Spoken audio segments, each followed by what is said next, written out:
할렐루야. 수요 기도의 밤의 말씀, 지난주에 이어서 사무엘하 15장 26절부터 은혜 받겠습니다. 항상 이 비천한 교회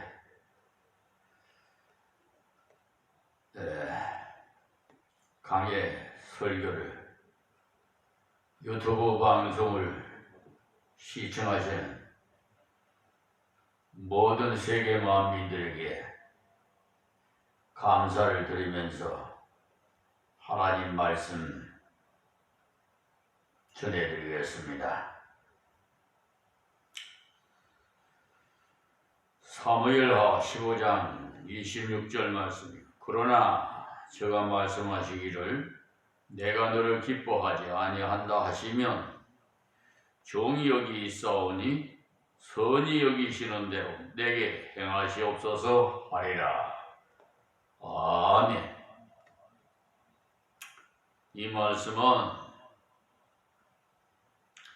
다시 하나님의 뜻에 전적으로 굴복하겠다는 말씀입니다. 그러므로 저와 여러분도, 시청자 여러분도 다 주시는 말씀이니까 내게 주시는 말씀이에요. 남에게 주시는 말씀이 아닙니다. 그러니까 아멘으로 항상 받아주시면 여러분에게 하나님의 은총이 임할 줄 믿습니다. 그러니 하나님께서 은혜를 베푸셔서 다시 예루살렘으로 황궁토록 하시는가, 다시 법궤 앞에서 예배할 수 있는 그런 은혜를 베풀어 주시든지, 아니면은 다윗에게 주신 사명을 다 거두시고 이제 하나님께서 더 이상 다윗을 사용하시기를 원치 않으시사 하나님께로 굴러가시든가, 하나님의 뜻에 전적으로 굴복하겠다는 말씀입니다. 여기에 내가 너를 기뻐하지 아니한다 라는 말씀을 좀 주목하시기 바랍니다. 하나님께서 다윗을 버리셔서 지옥 가게 하신다는 말은 아닙니다. 이때 다윗은 구원받은 확신이 있는 상태로서 그 말씀은 하나님께서 다윗을 통해 역사하시고 다윗을 통해서 이스라엘을 다스리시고 다윗을 통한 하나님의 역사하심을 이제 하나님께서 원치 않으심으로 다윗의 사명을 이것으로 끝냈다고 만약에 하나님께서 말씀하신다면 바로 그 말씀이에요.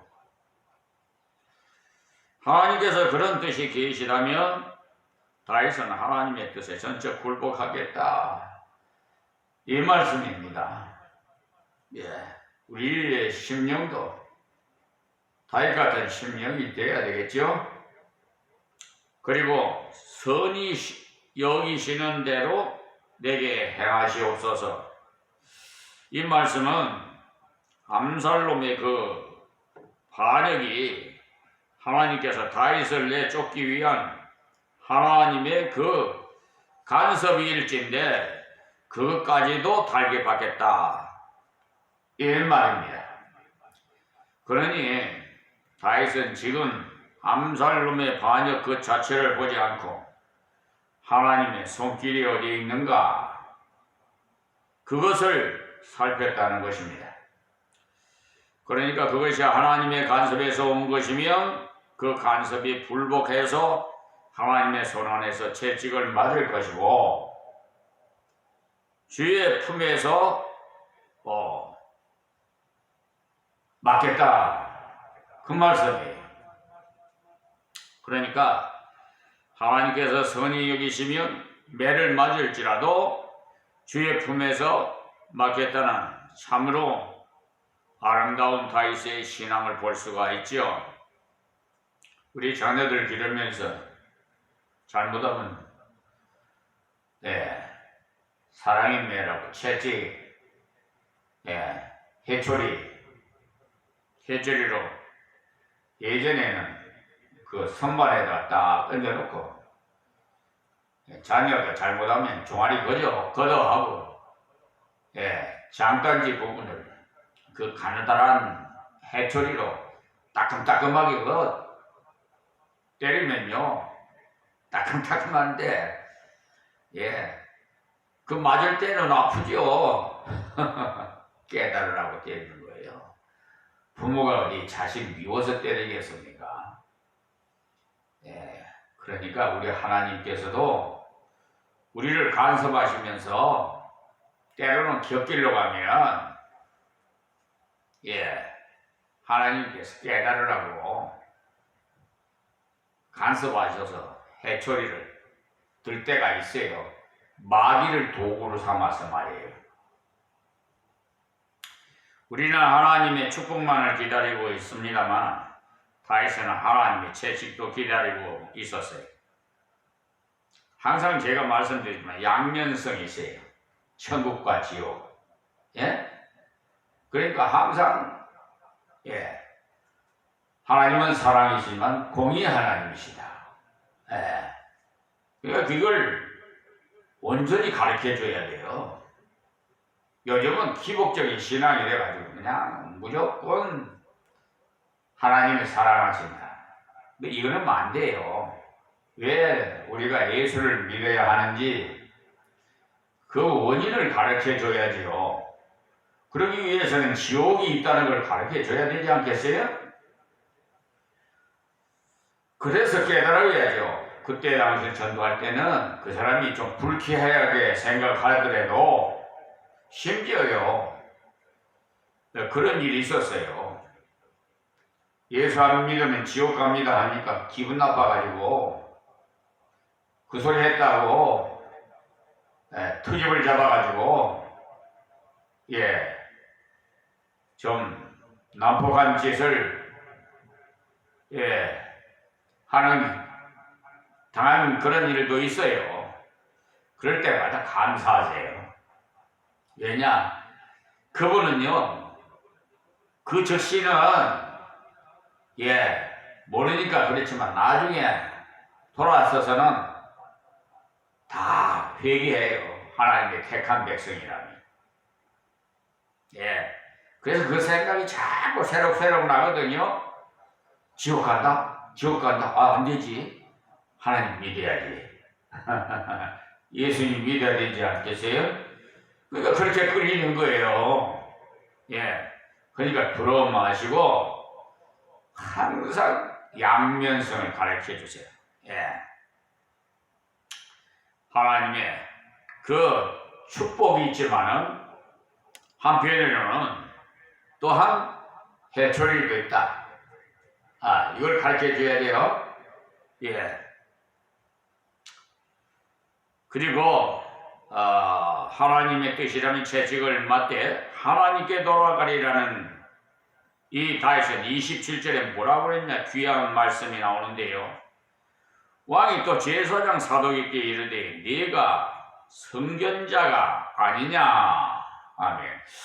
이 말씀은 무슨 말씀이냐 하면 사독은 제사장이면서 성견자, 즉 지금의 목사로서 육신적으로 다윗을 돕지 못하고 신령한 성견으로 밖에 다윗을 도울 수가 없다는 것이니까 이 얼마나 다윗이 바로 알고 있는지 모르겠어요. 참 대단해요. 우리가 이렇게 깨달아야 돼요. 미혹에 거짓 선지자들한테 자꾸 미혹당하지 마시고요. 제가 자꾸 이런 꽃게임 같은 설교를 하니까 은혜가 안 된다고 하실지 모르겠습니다만 이 말씀이 나중에 새록새록 생각나면서 그 유튜브 방송에서 설교하시는 그 목사님이세요. 비천하지만은 그런 말씀을 해주셨구나. 그럴 때가 날 겁니다. 네. 선견자가 군사적으로 물질적으로 다윗을 도울 것이 아니고 말입니다. 신령하게 하나님께 기도하고 하나님께 간구해서 하나님의 뜻을 깨달아 알아지거들랑 다윗에게 연락해 달라는 말이에요. 다윗은 진실로 영적인 신앙관을 바로 갖춘 사람이에요. 지금도 여러분들이 하나님의 사역자에 대해서 다른 것은 기대하지 마시고요. 그는 선견자로서의 사명, 즉 말씀을 전하고 기도하는 일에 전무할 것과 어려움에 처한 형제를 위해서 기도하는 것 위에 바랄 수가 없는 겁니다. 그 선견자에게는 물질이나 힘을 기대할 수가 없어요. 이 당시에 다시야말로 인간적으로 볼 때 한 사람이라도 도움이 필요할 때임에도 그는 제사장 사도에게 선견자로서의 도움만을 구하고 돌아가라고 말했으니 얼마나 아름다운 태도입니까? 여러분, 아무리 궁색하더라도 어려움이 처해 있다 해도 사람한테 요구하지 마세요. 하나님께 기도하시고요. 사람에게는요, 내가 도와줘야 돼요. 섬겨야 돼요. 사랑해줘야 돼요. 그렇게 바르게 생각하시면 좋겠습니다. 다윗은 역경의 때일수록 더욱 하나님의 말씀을 붙잡아야 되겠고 하나님의 뜻을 더욱 붙잡아야 되겠고 그래야만 이 역경 중에서 갈 길을 바로 알아서 걸어가겠다는 참으로 훌륭한 다윗의 생각이. 그래서 뒤에 보면 다윗이 피난길을 진행 중에 요단강을 앞에 두고 건너지 않고 마루턱에서 선견자의 소식 올 때까지 기다리겠다고 합니다. 그래서 나중에 왕이 기다리다가 몰살을 당할까 하니까 빨리 건너가라고 소식을 전해줌으로써 무사히 건너갔어요. 얼마나 아름다운 신앙의 태도인지요. 여러분들이 역경을 당할수록 사람의 재주와 인간의 머리를 의지하지 마시고 하나님의 뜻이 어디 있는가, 하나님의 말씀이 무엇이라고 하시는가, 하나님의 은혜가 어디 있는지를 살필 때 역경을 넉넉히 이기도록 하나님의 영광을 드러낼 수가 있는 것입니다. 다윗은 제사장 사도에게 선견자이니까 선견으로 도와달라. 하나님의 뜻을 깨달아 하나님의 뜻을 바로 지도해 주는 것이 선견자로서 진정 다윗을 돕는 길이라는 겁니다.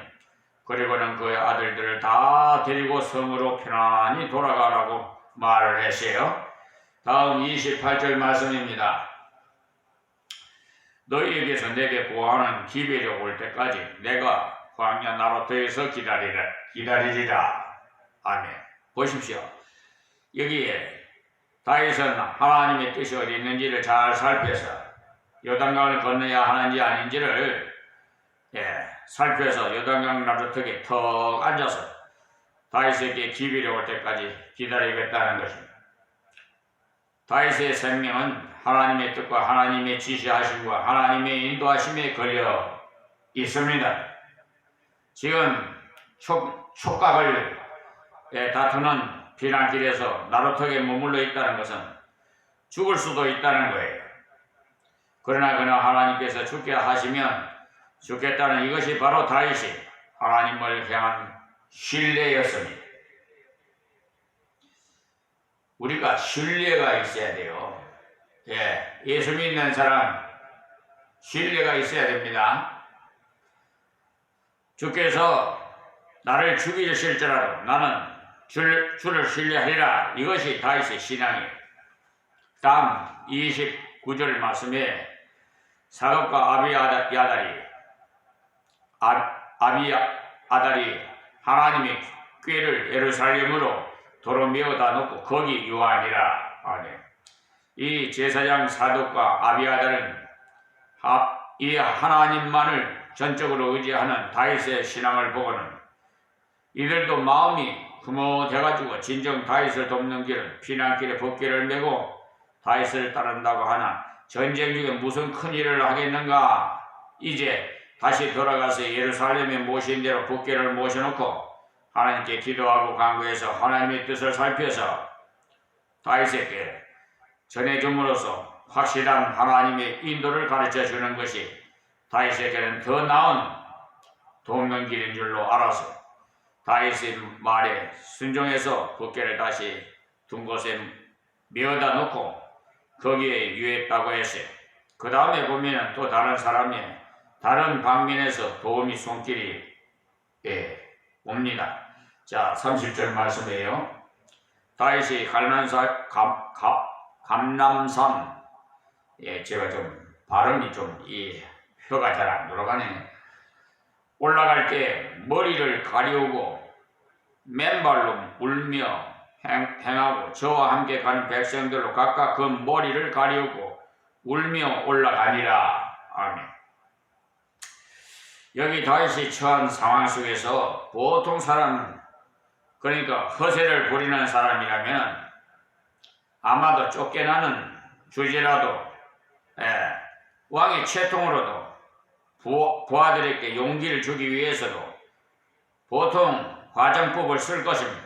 옛날 역사에 나오는 장군들도 전쟁 중에 자기의 죽음을 알리지 말라고 가리워둬요. 또 작전상으로 잠깐 후퇴한다고 거짓으로 얼마든지 과장할 수 있겠으나 다윗은 진실했어요. 그리고 머리를 가리우고 맨발로 울며 행하고 이랬는데 이것은 애통과 비천한 모습으로 자기의 체면을 무릅쓰고 하나님 앞에 겸비함을 드러내는 것입니다. 왕의 체면을 무릅쓰고 백성들 앞에서 머리를 가리우고 맨발로 울면서 걸어가니까 이상하게도 하나같이 백성들도 다윗처럼 그대로 행했어요.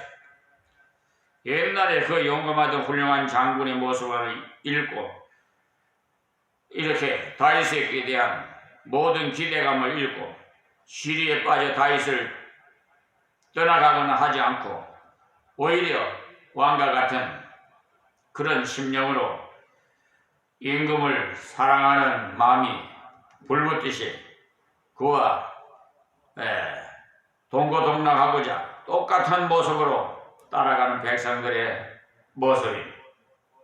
이것은 사람의 이성과 생각을 완전히 초월한 것이죠. 우리가 어려움을 당해서 하나님 앞에 겸비할수록 사람에게 짓밟힌다는 생각은 마십시오. 흔히 어려움을 당해도 사람 앞에서는 체면을 세우고자 애를 씁니다만 우리가 다 죄인이고 죄인이 그 괴수로서 체면이 있으면 얼마나 있겠어요. 다윗은 이 사실을 알았기에 겸비해서 자신을 낮출 수가 있었고 그러나 사람들에게 무시를 당치 않았어요. 여러분들이 하나님 앞에서 겸비해서 낮출지라도 사람들에게 짓밟히지 않습니다. 하나님께서 함께 하시기 때문에 짓밟히지 않아요. 여기에 겸비해서 자신을 낮춘 다윗은 하나님께서 그냥 두시겠습니까? 오히려 하나님의 은총이 다윗과 함께하는 증거를 주셨습니다. 다음 31절 말씀이에요. 호위 다윗에게 구하되 암살롬과 함께 모반한 자들 가운데 아히도벨이 있나이다 하니. 여기 이 말씀은 다윗을 모반한 자들 중에 당시 최고의 명석한 두뇌로서 활약하던 모사 중에 모사인 아히도벨이 반역의 무리에 속해 있다는 거예요. 군사가 많아도 오합지졸이면 별게 아니지만 당대에 뛰어난 지략으로 적의 세력을 무색하게 만들던 전쟁의 참모인 그 아히도벨이 있다는 것은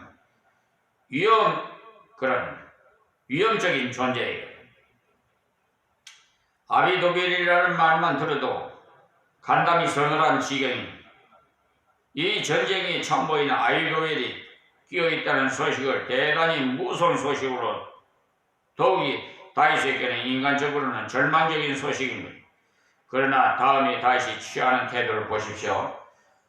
다윗이 가로되 여호와여 원컨대 아히도벨의 모략을 어리석게 하옵소서 하니라. 아멘. 그러니까 기도밖에 없어요. 여러분 두려워할 거 없어요. 예. 내 행편이, 여러분이 행편이 어떤 처지에 있는지 하나님 다 알고 계시니까 하나님께 기도하세요. 예. 우리에게 특권을 주신 것이 기도 아닙니까? 아무나 하나님 앞에 기도할 수 있습니까? 여러분 그 하나만 생각해도 얼마나 감사합니까?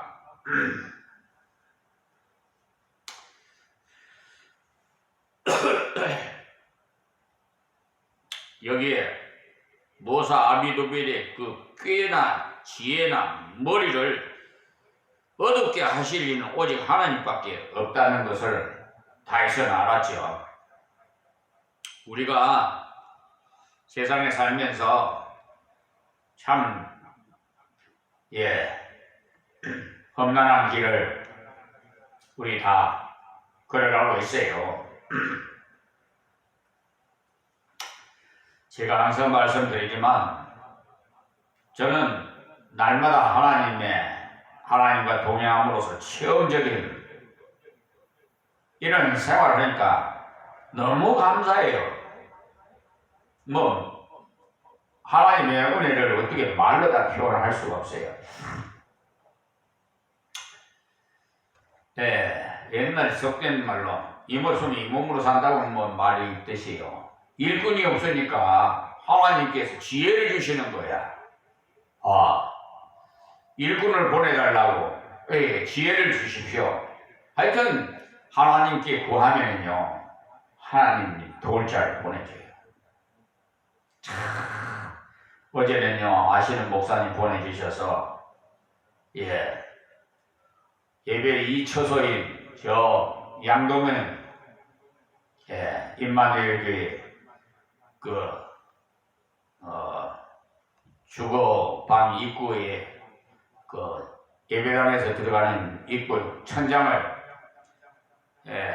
그걸 다 뜯어내려서 이상한 쾌쾌한 냄새가 나서 혹시나 이런 고양이나 무슨 쥐들이 어디 가서 들어가서 어디 죽었는지 쾌쾌한 냄새가 나기에 불길해서 나는 즉시 그냥 뭐든지 해야 되니까 지난주에 9시에 예배를 드리고 그래 당장 그냥 월요일날 가서 제가 몸이 불편하지만 질질 끌고 그냥 자동차가 가잖아요. 오토라서 오른바람 이상이 없으니까 그냥 질질 끌고 가가지고 좀 뜯으면서 그냥 뭔지 얼마나 둘러쓰는지 몰라요. 근데 어제는 목사님 보내주셔서 천장 그걸 완전히 다 고쳤습니다. 할렐루야. 그리고요 참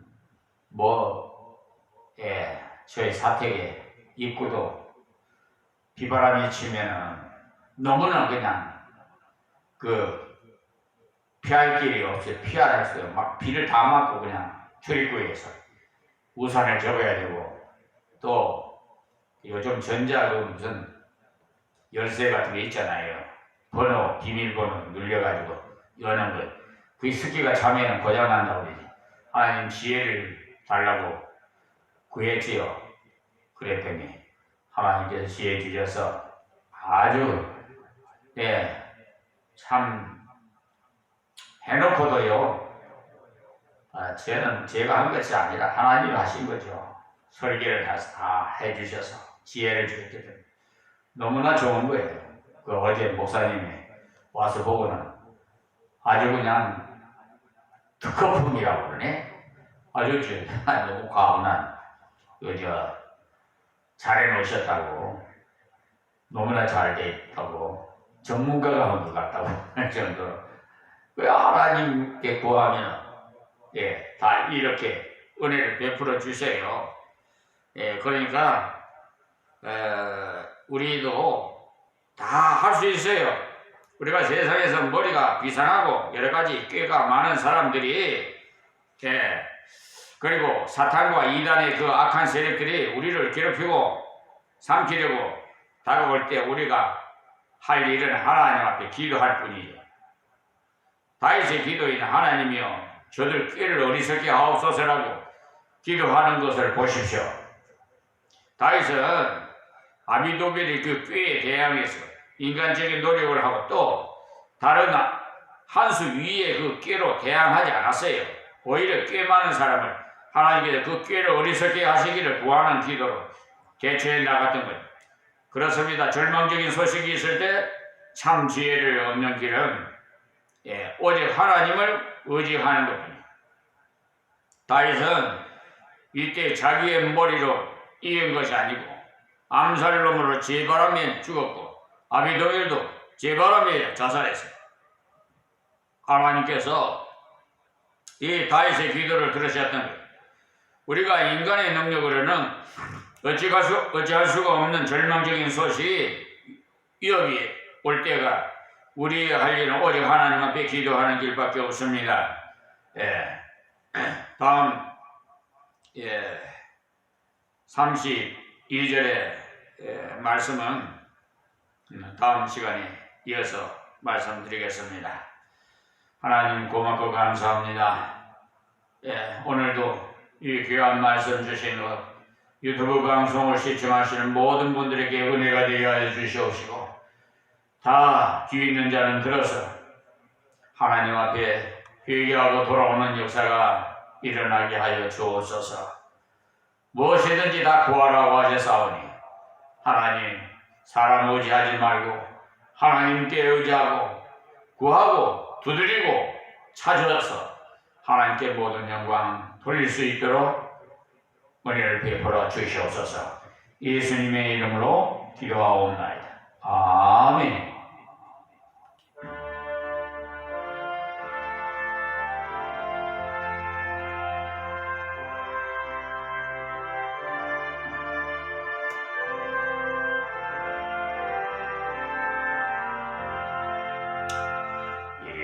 이전에 주님을 내가 몰라 영광의 주님을 비방했다.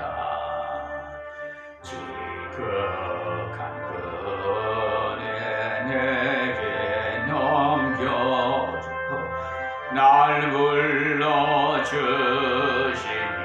고마워라. 나 받은 달란트 얼마련가 나 힘써 그것을 남기어서 갑절로 주님께 바치오면 충성된 종이라 상 주시리.